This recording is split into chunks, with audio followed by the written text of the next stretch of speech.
The other side of the aisle, Republican Senator John Kennedy. We just heard, as you listened to John Fetterman, he has bucked his party on a lot of things.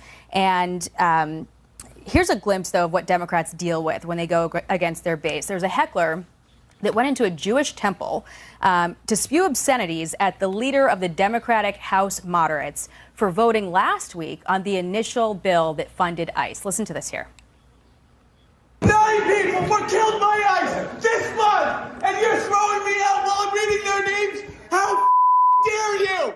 So Tom Suozzi was one of 7 Democrats who voted with Republicans, and that's the reception he's getting at home. What does that tell you?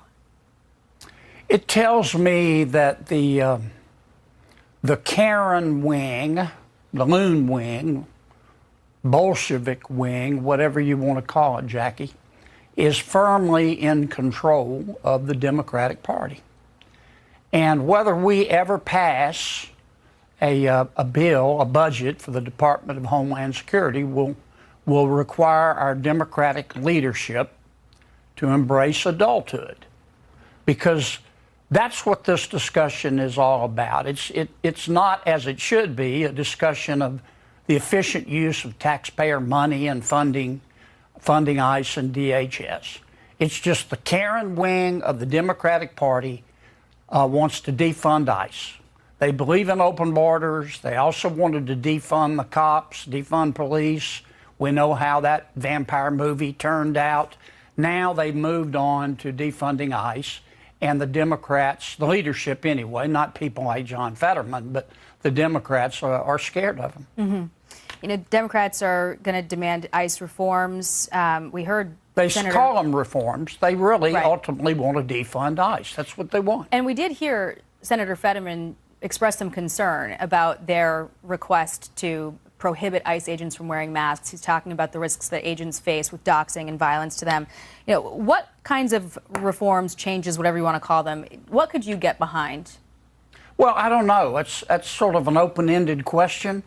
I will look at anything the Democrats want to propose, and I hope I'm wrong on this. And forgive me for being cynical, but I've been in the middle of this for a while now, and I know my Democratic colleagues are taking their marching orders from the Bernie Sanders, Ocasio-Cortez, Mayor Mamdani wing of the party, and they don't want to reform ICE. They want to kill ICE. This is all about defunding ICE. When we went through this with defunding the police, I remember they wanted to call it reform. No, they wanted to get rid of the police and replace them with social workers. And I said at the time, if you hate cops just because they're cops, the next time you get in trouble, call a crackhead. Call a social worker. Right. I mean, we live in the real world. Right. I wish our leadership among my Democratic friends was like Senator Fetterman, who just calls them like he sees them and doesn't much give a damn if somebody's upset with him. And you take a lot of arrows for that kind of thing these days. Well, look, Fetterman, I'm a big fan of Fetterman. We don't agree on everything. We don't agree on a lot, frankly. But number one, John Fetterman is what cool looks like.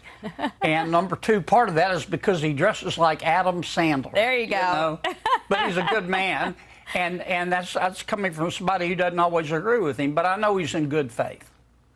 I want to move to another issue, the economy. We had some Fox polls this week showing 59% of voters think that, or excuse me, I got the wrong poll in there, but I guess we can ask you about this anyway. 59% of voters think that ICE's efforts to deport illegals is too aggressive. That's up 10 points from July. What do you make of that poll and the president's decision, despite that polling, to keep Kristi Noem in her job? Here's what I think most Americans think. Number one, most Americans, at least those who don't have a history of disappointing their parents, understand that illegal immigration is illegal. Mm-hmm. And they understand that our immigration laws are not some second-tier statutes that you can break without consequence. Most Americans support enforcing our immigration laws. I do. Now, how you enforce them matters, Jackie. You've got to enforce them in accordance with due process, equal protection, the standards set forth on reasonable suspicion in the Supreme Court case of Terry v. Ohio. It's okay to protest. You can't protest violently. Violence undermines the morality that you say your movement is based upon. Yeah. Dr. King understood that. It's also dangerous. It is just, I mean, these people are not protesting peacefully. Right. They're blocking the ice. They're burning Christmas trees. They're spitting in their face. They're cussing at them. They're kicking out taillights. I could go on. We've all seen that, and that's deep dish stupid. It's inevitable that somebody's going to get hurt. I'm not saying the shootings were okay. Right. But most cops will leave you alone unless you do illegal stuff. And that's the situation that we have 99% of the time. I got the other poll. To answer your question, I'm glad Tom Homan is in charge. And I've told that to the president. Okay. He has a lot of credibility. He doesn't make snap judgments. He doesn't shoot from the hip. He knows what he's doing, and he's fair. And I've encouraged the president to let him run the show. Okay, that's significant. I got that poll I was looking for before. Yeah. It's right here. 14% lead Democrats have over Republicans on affordability and helping the middle class. That could be a warning sign ahead of the midterms. The president says relief is on the way, especially when interest rates come down. He got his new Fed nominee in place this week, but getting him actually into the job got a little bit harder with Tom Tillis saying he's going to withhold his support on the banking committee that you sit on with him. Now, you know, if Tillis withholds his support in committee, that leaves the vote tied. There aren't a lot of good options to get his confirmation to the floor unless you try to bypass committee, which would require 60 votes in the Senate, and that could be real hard right now. Do you think that the Justice Department needs to just pull this Jerome Powell subpoena to try to get the show on the road and address some of those affordability concerns that are kind of flashing warning lights for the midterms? Well, look, I think that poll was correct. Okay. When moms and dads lie down and sleep at night and they can't, they're not lying there, as the Democrats think, worrying about whether a man can breastfeed. They're worried about the cost of living. They're tired of having to sell blood plasma to go to the grocery store. They're tired of the increases in their housing costs and their insurance. I mean, I could go on and on. And it needs to be addressed, and I've encouraged the president to address it. And it's not enough to tell the American people not to believe their own lying checkbooks.